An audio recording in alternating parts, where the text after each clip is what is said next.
en un lugar de La Mancha, de cuyo nombre no quiero acordarme. It is a truth universally acknowledged that a single man in possession of a good Aujourd'hui, fortune maman est must morte. Ou peut-être hier, je ne sais pas. Audiobook listening is closely associated with brand name online platforms, but there's another driving force in the format's rising popularity, your local library.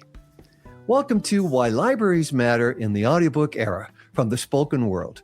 I'm your host, Christopher Keneally.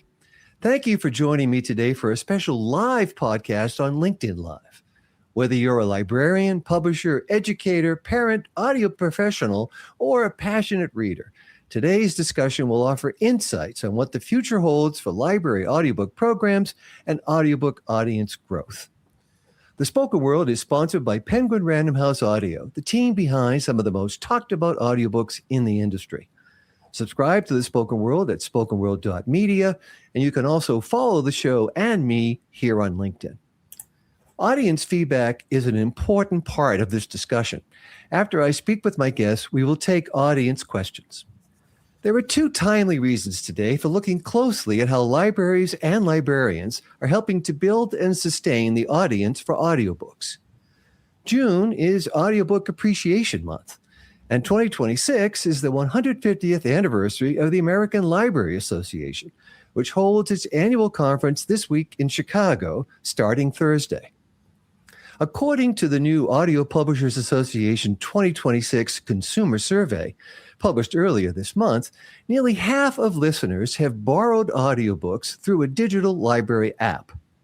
Public libraries expand access to audiobooks, encourage reading habits in children and adults, and open new pathways into books for communities of all backgrounds. My guests work directly on creating the conditions that make libraries such a critical gateway to audiobook discovery. Heather Booth is audio editor at Booklist, the book review journal of the American Library Association. Welcome, Heather. Thank you so much. Glad to be here. Sarah Hashimoto is audio editor at Library Journal and School Library Journal. Welcome, Sarah. So happy to be here. Thank you. Brad Rose is Vice President of Content Strategy at Hoopla Digital, an online media platform that partners with public libraries to deliver ebooks, audiobooks, and other digital content across the U.S., Canada, Australia, and New Zealand. Welcome, Brad. Thanks, Chris. It's a real pleasure to be here. And Jennifer Rubens is Associate Director for Library Marketing with Penguin Random House. Welcome to the program, Jennifer. Thank you. Such an honor to be here. We're very glad to have all of you join me. And to start the discussion, I have a question for everyone on the panel. Over the years, surveys of the most trusted professions in the world have placed librarians at the top, along with nurses, doctors, and teachers.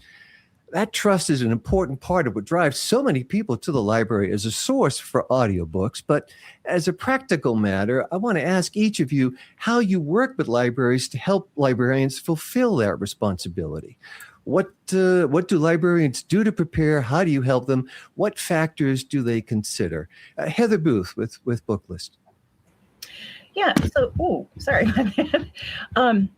Booklist is, in broad terms, it's a magazine for librarians. So we have reviews for librarians, so they can use our reviews as a selection tool, and also use it as a reader's advisory, listener's advisory tool.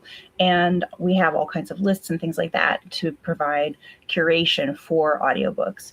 So that's what we provide to librarians.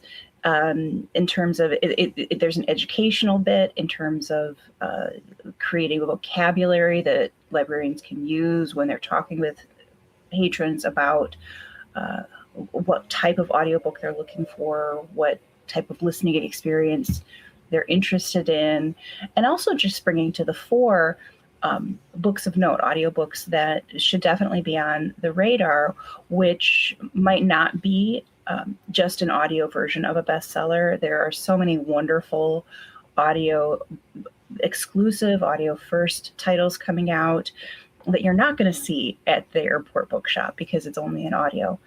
And as well as, reviving classics with wonderful standout narrations that revive those for a new generation, just providing all of those resources. Great. And Jennifer Rubens at Penguin Random House, clearly you work a great deal with librarians. So briefly, what do you do to help them prepare for the challenge when someone comes and asks about a new audiobook? Oh my goodness. Well, I feel so lucky to work alongside and essentially for librarians. I feel like it's our role and our duty to really serve the original influencers, right? We're in an age of influencers being a hot topic, and that's, I think, who librarians always have been within their communities. They're so educated in what readers advisory is and now what listeners advisory is. And so we're really just trying to meet them wherever their needs are and really listen to them however we can serve them best. So from going to library shows like the American Library Association's annual conference, which we will be at later this week, or providing materials for their resource desks, or providing, information on webinars. I mean, I think what's really great about librarians is that they know what to do with the information that we can provide them. So giving them that behind the mic kind of access means that they know how to then reach the patrons who might really appreciate these special productions like Heather talked about. So, I mean, reviews are extremely important, and we make sure they have access to listening. We have an app that we give access to librarians so that they don't have to always be on the holds list, because we know that demand is high and we want them to be able to meet demand in their libraries and not be held back by it. So we're really listening to them, no pun intended, and trying to meet them however we can and help them be the incredible points of discovery that libraries are. Well, Sarah Hashimoto with Library Journal and School Library Journal, how about for you? Is there a particular aspect of the audiobook experience that you stress in your work? Oh my goodness. Well, I love the question. I was especially drawn to that idea of libraries being a place of trust. And I think that is something that underscores the work that we do at both Library Journal and School Library Journal, which is to create a safe place for people. And that means making sure that we're covering books that meet many people's needs, that aren't only the popular books that everybody's heard about, but maybe books that don't make it to the headlines quite as much, and that we are using language that feels good and safe for people in our reviews, so that we can be inclusive and offering reviews of books that speak to many people's different experiences. So that's one thing that I think that we do at both of the magazines that I feel so proud to do, and also that is so in line with what's going on in libraries themselves. I am a librarian myself, and so I remember meeting people in the stacks who are looking for things like that, looking for books and not knowing where to start, and feeling sometimes insecure about that. So what we do at our magazines is provide reviews for librarians that they can then use that information in order to share it with their patrons, and that they can speak from a place of, some authority to understand what that listening experience might be. Some of that might be recommendations for listen-alikes if people come in with, their favorite book that they've just listened to, and others can be encouraging people to try out audios for the first time, and to be always stressing that listening is not cheating, and that it is a wonderful way to engage with the content out there. So yeah. All right. Well, thank you, Sarah. And Brad Rose with Hoopla Digital. What about that matter of trust? How are you trying to back up the trust that patrons place in librarians with the offerings from Hoopla Digital? Thanks, Chris. Yeah, I'm so glad that you actually led off this conversation around that trust, particularly in the context of as Jennifer mentioned, we're about to head into the ALA conference, which is celebrating 150 years. So that trust was built over a very long period of time, and it's something we at Hoopla take really, really, it's something we put a lot of focus on, and we take it very, very seriously. And then I think just to back that up, like how do we help facilitate that? I mean, as a digital platform providing content, there are probably two main areas there at a high level. It's number one is providing access to content to the most diverse and rich catalog that we possibly can. And number two, and then this is around that trust, is helping our library partners to empower their patrons to engage with that content and empower them to pick titles that are interesting to them. Those are probably the two pillars that we really focus on there.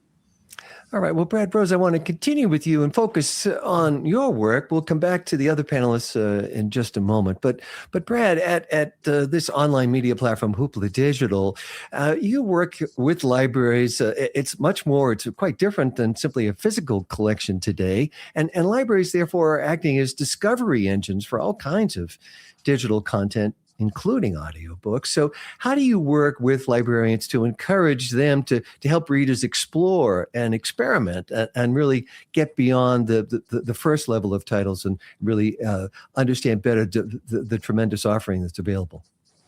Yeah, great question. And yeah, libraries are absolutely a complete discovery machine. And I think that your question really touches on the core mission of Hoopla.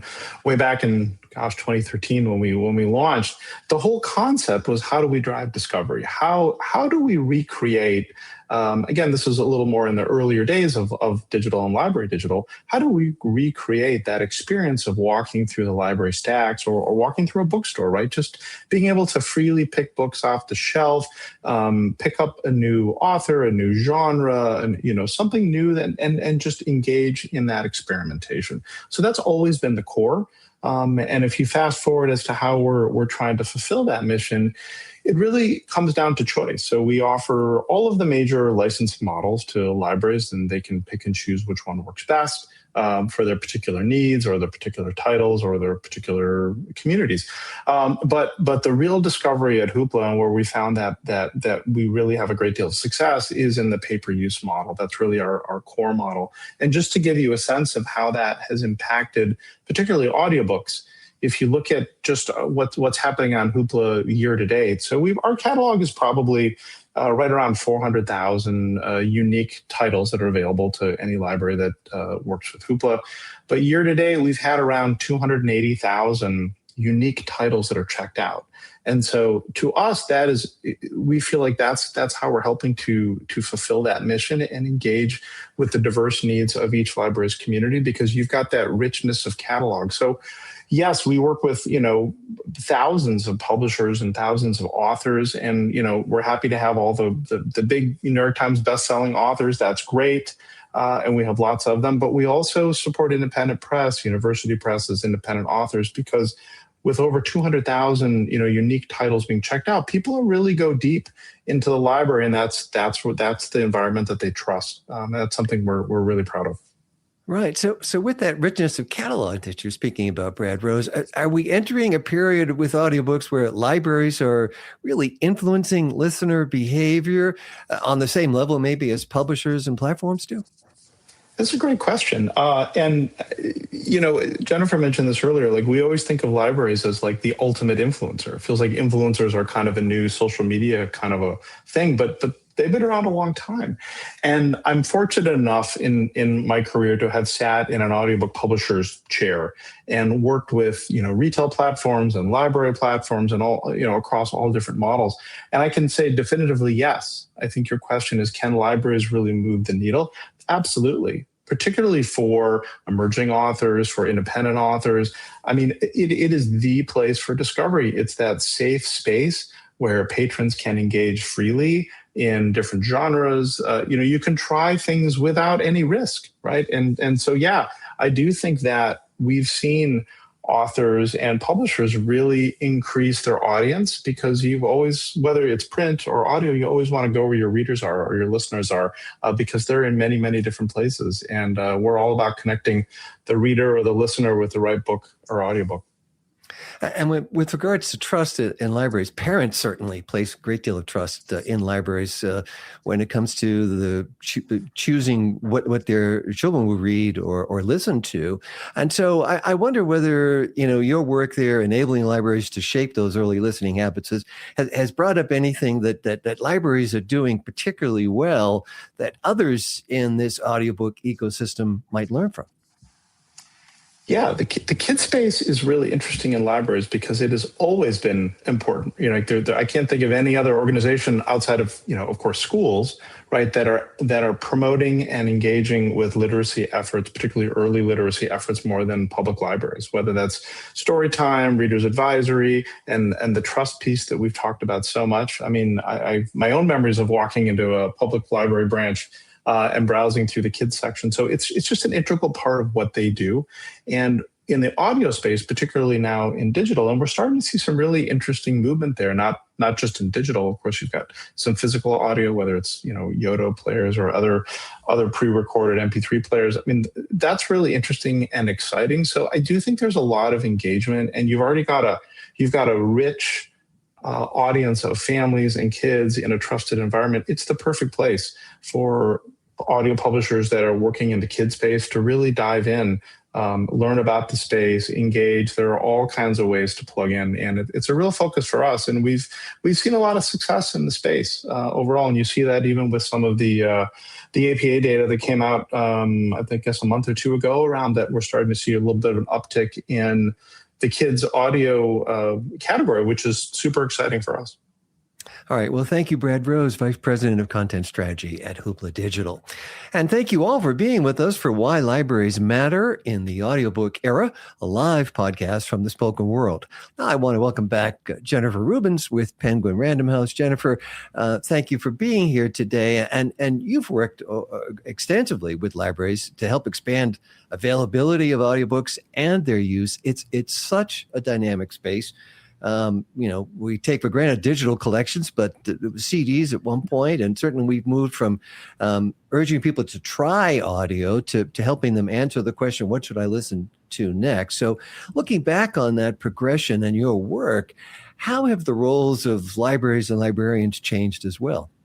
Oh my goodness. Well, it's been such an honor. I mean, I've had in my bio for a long time that I've been reading books, turning the pages since I heard the chimes. I mean, I truly have been an audiobook listener my entire life, and it really started at the library. I mean, the power of me, I have such memories of checking out the spinny racks of when they used to pair like cassettes and books together. And it's really incredible to see that now everyone, I think, can just define themselves as a listener, even if they don't have a story like mine. And I think that's what libraries have been able to do. We often at library shows and events have handed out these "I'm a good listener" buttons. And I think people used to be very thoughtful and being like, oh yes, I'm a good listener, I listen. And I think now what's amazing about libraries is that they're showing everyone that you don't have to choose what kind of reader or listener you are, that libraries can meet you where you are that day, whether you're looking to cook a new recipe and you want to listen while you cook, or you're going on a trip and you want to, hit the road, and in whatever format, digital, CD, which are still available, Wonder Book, which is when you can pair the print and the audio together. I mean, there's just so many different ways. I mean, like the APA survey that Brad mentioned, there are over 750,000 active titles as of last year. And we used to really run with the stat that 30% of people were auditory learners. That was something that we said in terms of like the education of audiobook listening and why it was important to make sure accessibility was available to all kinds of listeners. But I think what's amazing is that the percentage of actual listeners now is much higher than 30%. You don't have to identify as one thing anymore. I mean, the survey said that 46% of people have checked out an audiobook via a digital library app from this survey. And so we're surpassing numbers in ways that people are no longer having to choose. And I think that's what the library is giving people the power to do. It's about access and choice. Well, to that point, Jennifer, have we reached a point, as I was asking Brad earlier, where librarians no longer are just introducing patrons to the audiobook format, but they're helping to shape listening habits as well? I think it depends probably on the patron and on the title itself. I think that these points of discovery and these moments that people have with a librarian at a certain moment are so personal and specific. And that's also what libraries, what makes them so special, that people might be looking for a certain title and might not even know that they want the audiobook or that the audiobook is available. And then what we as marketers can do is provide librarians with all this information so that in the moment they can say, oh, you love music? Well, you should listen to this incredible production of Soundtrack that has an original score and a full cast. Or, oh, you loved Minecraft, the movie? Did you know your kid can listen to Jack Black narrate the audiobook by Max Brooks? Like providing all these details and making sure that the librarians are equipped with the information that can change a reader or a listener's life in the right moment in the library. I think it's so hard to pick, one way to define that. I think that the magic of librarians is that they're reaching their communities and every reader individually throughout the day. And we're just so honored to be able to serve them in however they can meet those needs. And it's multifaceted, I think. Right. And Jennifer, so it sounds to me like we're seeing a shift happen that marketing audiobooks, talking about audiobooks had often been focused on activities, listening while driving or listening while commuting or whatever you're doing. And today the focus is more, or is moving towards the listener, or the listening experience rather, with an emphasis and a sort of a understanding better of production and narration and performance. So how do you at Penguin Random House help librarians begin to think about that themselves and help their patrons think about that?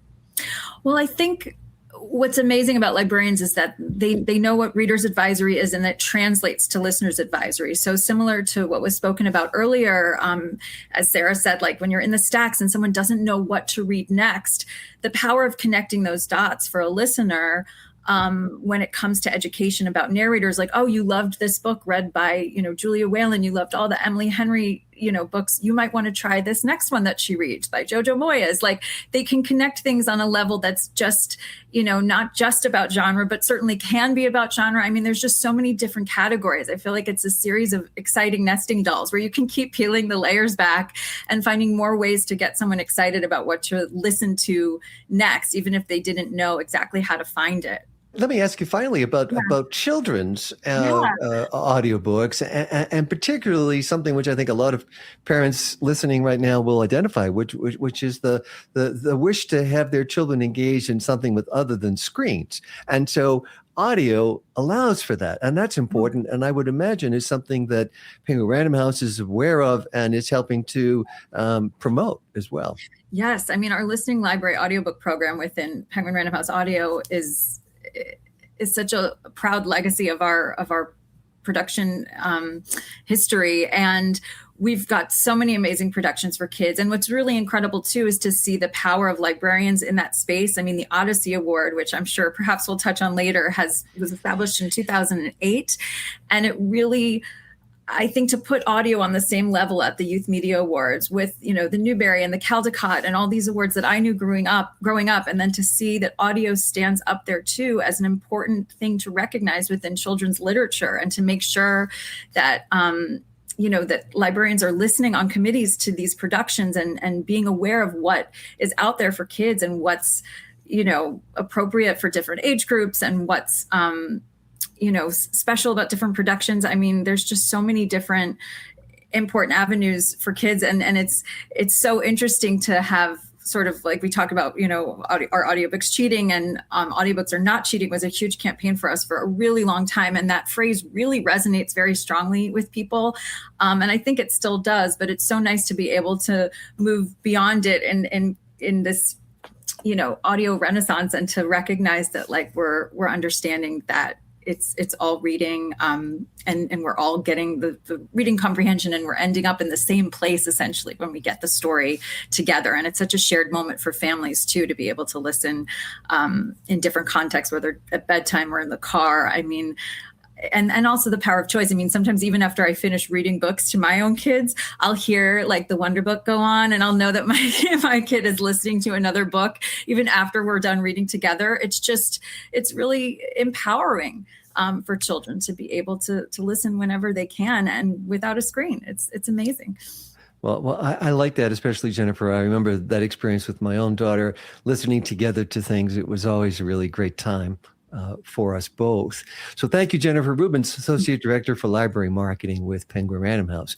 Now, you don't need to be in a book club to know how to talk about reading, but how do we talk about audiobooks or even ask a librarian for help in finding an audiobook to listen to? Heather Booth is an audio editor at Booklist, and she faces those questions every day. Welcome back, Heather. And so, it was at one point libraries and librarians would meet their readers face to face. And of course, increasingly with audiobooks, the user never really walks through the front door. They enter the library through an online portal. So how does the virtual patron change a librarian's job when it comes to audiobooks? Yeah, it is a real challenge, and it's something that is fairly new for librarians. So people like me who, I got my library degree couple decades ago, that's not a skill that we necessarily learned in library school. And so for a lot of librarians, this is a new skill that they're needing to come up to speed on. But the core is the same. We've always strived to meet our listeners, our readers, where they are, whether that's providing some adult books in the youth section on a cart so that a busy parent can run in and grab something in the midst of the storytime hustle and bustle, or if it's a patron who has gotten their library card, but then is mostly going to visit the library online through the online catalog, through apps like Hoopla, or other various library lending apps.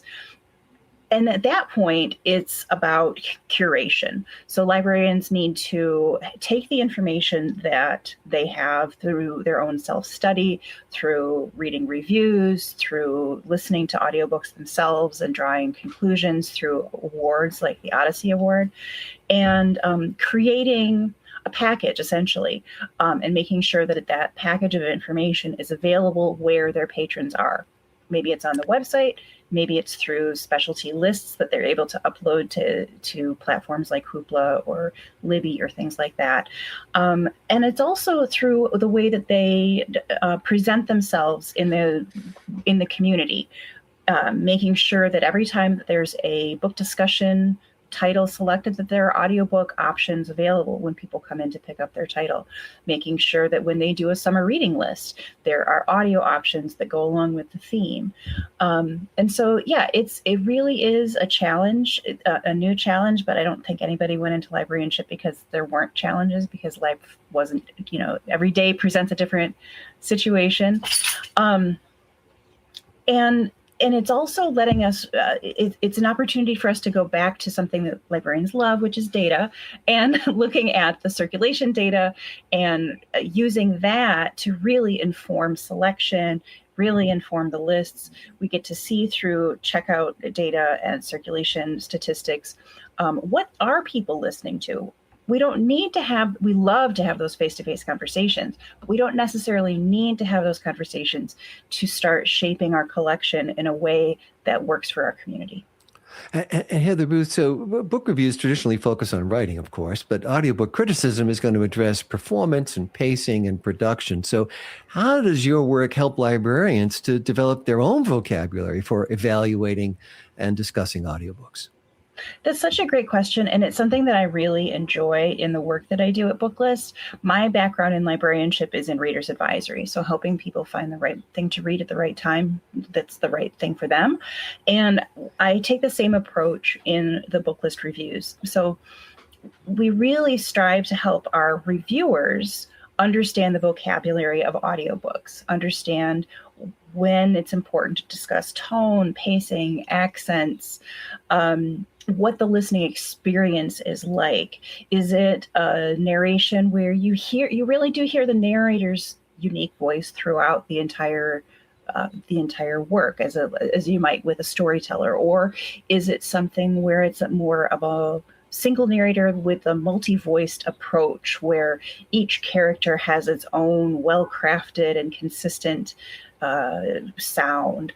Or is it a full cast production where you get lots of things? Or is it a fully produced production with sound effects and score of music and things like that. And so trying to pull this vocabulary into a review so that when librarians read the review, they're now gaining that vocabulary as well. I think it's really important to remember that we're all learning in this era of, as Jen called it, the audiobook renaissance. Things are changing all the time.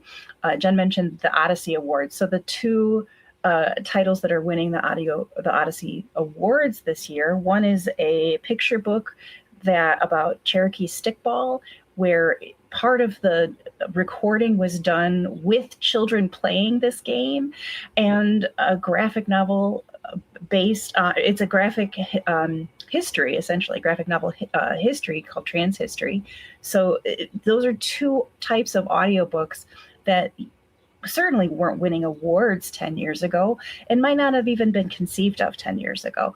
So these are new things. We all have to continually educate ourselves, listen to more things, keep seeking new ways to discuss them.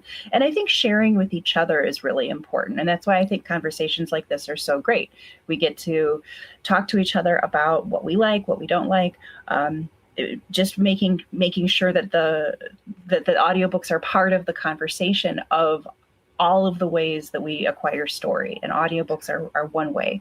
And just continuing to reach out for new ways to discuss them.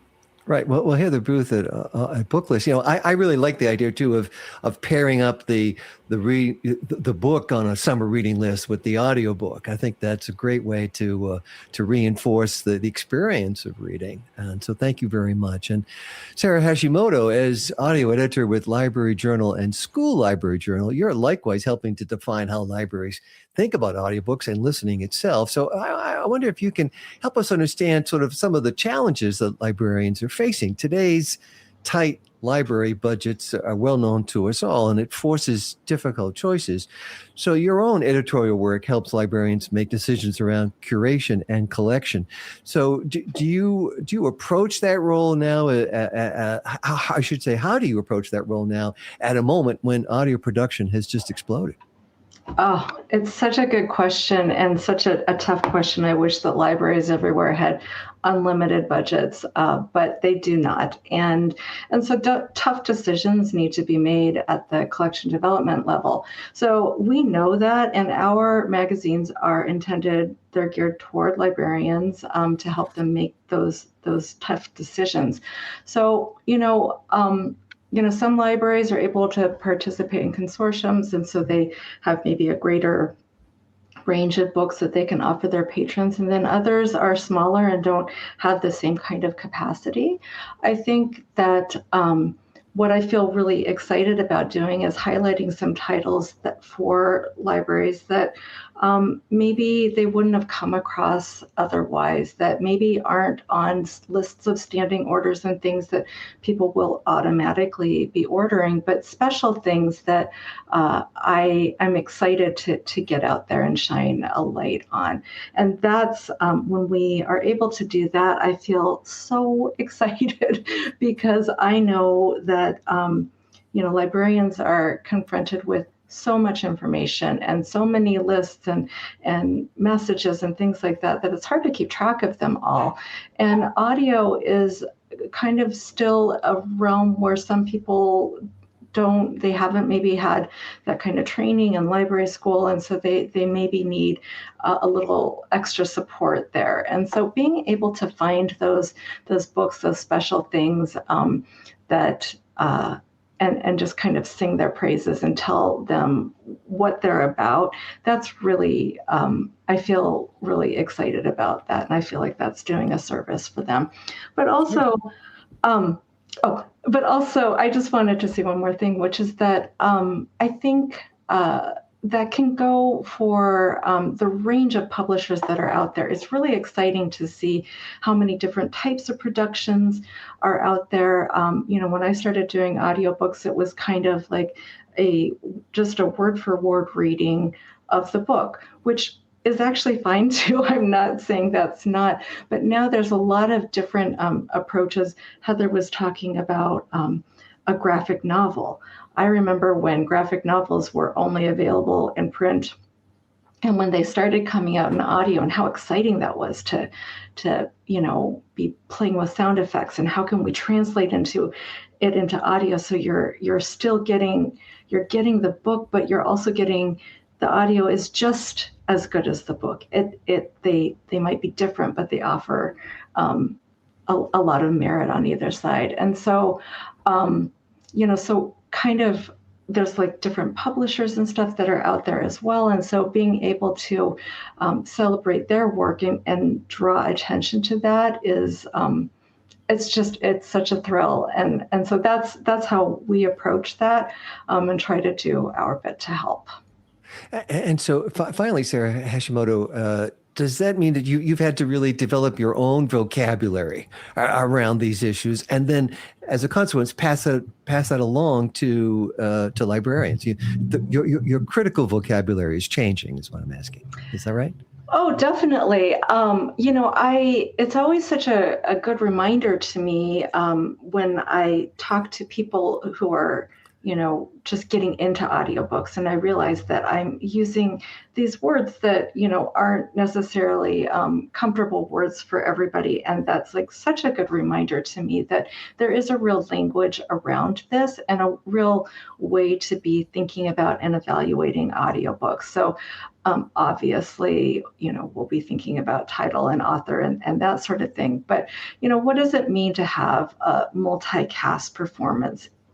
Is that, what kind of sound effects are out there? And within that, like, are sound effects good or bad? I don't know. It kind of depends on the reader. So helping librarians become familiar with these things and the different aspects of them, especially for people who maybe they are just starting to listen themselves, and they're not necessarily familiar with that, yet they're having to answer questions about that or speak to their administration to be advocating for more dollars in their budget and things like that. So right.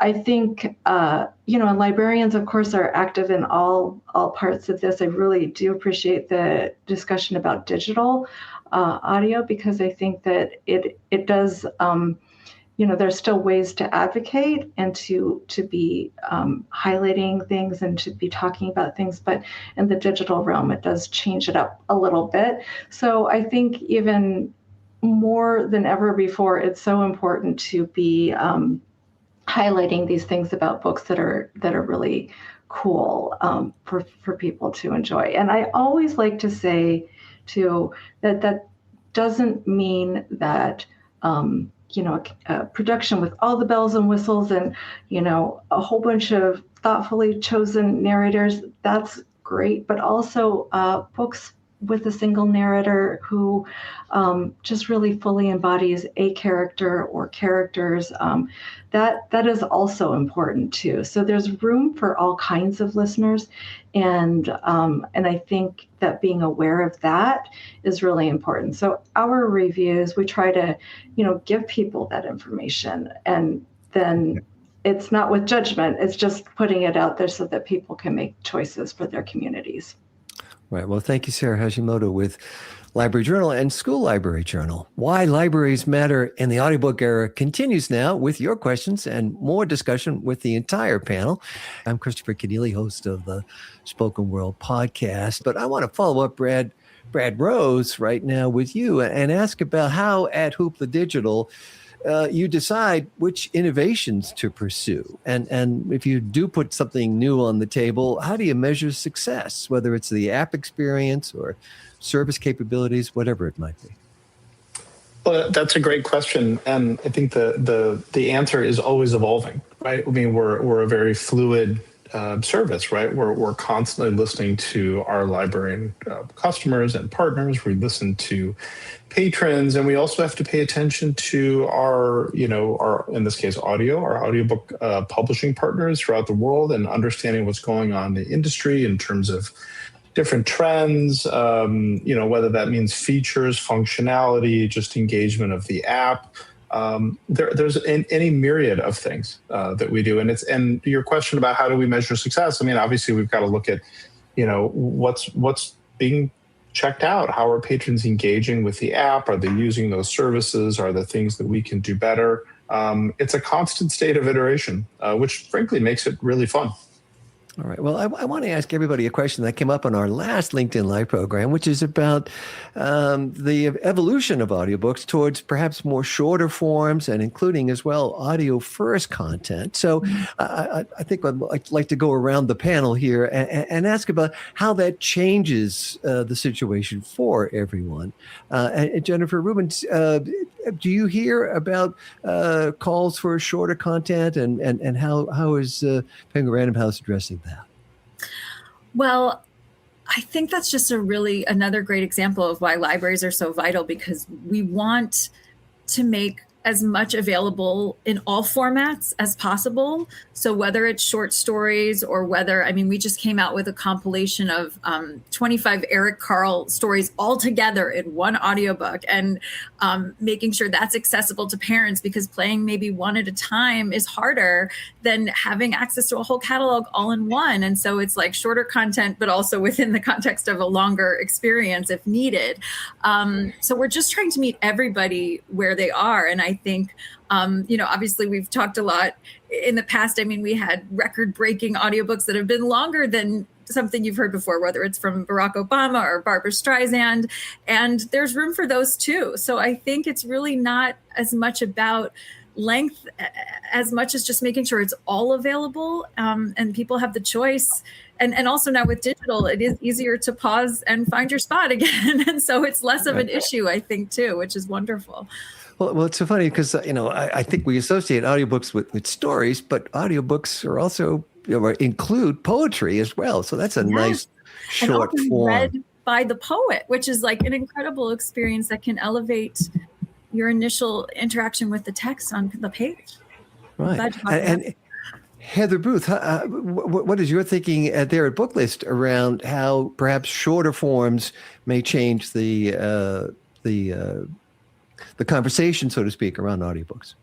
Yeah, it's interesting. As Jen was talking, I was remembering, a short title and a book of poetry, as an example of how short is not always fast.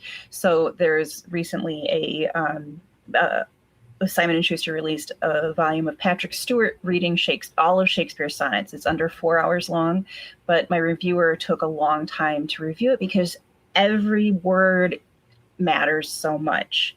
And so doing 39 hours of that would be, it would be very, very intense listening. 4 hours is enough, of an experience, because every sonnet requires that kind of thoughtfulness and that kind of reflection, and you want to pause. And so shorter audio formats allow you to have these beautiful little morsels of listening experience that you can take through the day with you, and then maybe come to another sonnet the next day. So that's one way that short content, I think, is finding its way, giving you more intense experiences that you can kind of stretch out over time.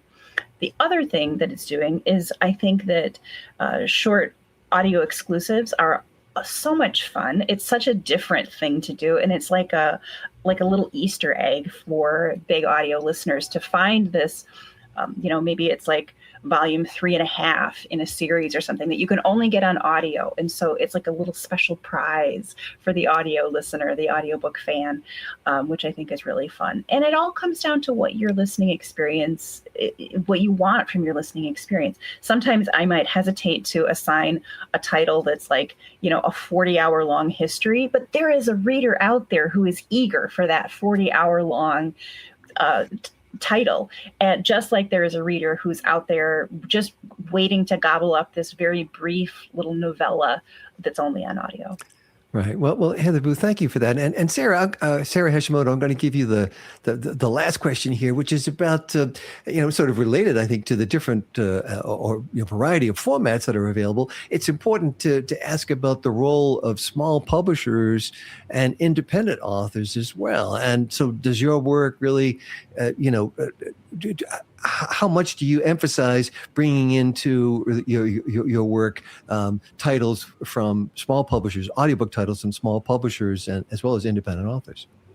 Well, I'm really glad you asked me that, because that's something I feel very passionate about. Not necessarily the idea that it's a small publisher, but that we're being very inclusive and that we're providing librarians with a range of books to choose from. And that just always feels so good. I think that, we come in contact with books that maybe librarians don't necessarily see in the list that they get. And so being able to cover those is great. I also think that they offer, different types of content, often, different, like really exciting things going on in terms of like a full cast or an adaptation of a graphic novel and things like that. So that's very cool to do.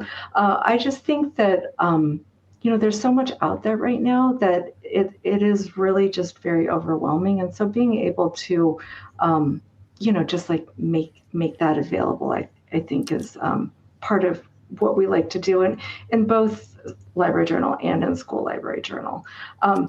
I did want to just like jump in really quick on that short form thing though, because I think that this actually ties into that question, which is that there are so many different types of listeners out there. I know people who want books that are only 30 hours and longer. And then I know people who, really listen to intricate nonfiction because that they process better that way. And sometimes those are long. And I know people who want to listen to memoirs read by the author because the intimacy that comes through in the audio medium means so much to them. So, and some of these, individuals are like, listen, I have a car trip. It's going to be 5 hours. What do you got? What's 5 hours? I think it depends. And it's the same way with the publishers, is that making that information available to librarians so that they can share it with their communities and with the people who are providing content for them. That is what our job is, and we're so excited to be able to tell them a little bit more than what a publisher's blurb may tell them, but something special about that audio and that listening experience, right. What that might be. All right. Well, thank you. And clearly public libraries are powerful forces in expanding access to audiobooks. And through their audiobook offerings, librarians are opening new pathways into books and reading for communities of all backgrounds. And that's why libraries matter in the audiobook era. Thank you to all of today's panelists. Heather Booth, audio editor at Booklist. Thank you. Thank you so much. Sarah Hashimoto, audio editor at Library Journal and School Library Journal. Thank you for joining me. Oh, thank you for having me. Brad Rose, Vice President of Content Strategy at Hoopla Digital. Thank you for being here. Thanks, Chris. It's a lot of fun. And Jennifer Rubens, Associate Director for Library Marketing with Penguin Random House. Great to have you on the program as well. Thank you. Best wishes to all at the American Library Association, which holds its annual conference this week in Chicago and is marking the organization's 150th anniversary. And there's still a whole week left to go in June to give a cheer for Audiobook Appreciation Month. That's all for now. Our producer is Jeremy Brisky of Burst Marketing. Rob Simon is our executive producer. With support from Penguin Random House Audio, the Spoken World podcast covers the latest news in audiobook publishing and features exclusive interviews with audiobook industry leaders, analysts, and innovators. Learn more at spokenworld.media and subscribe on all major podcasting and streaming platforms. I'm Christopher Keneally. Join me again soon on The Spoken World.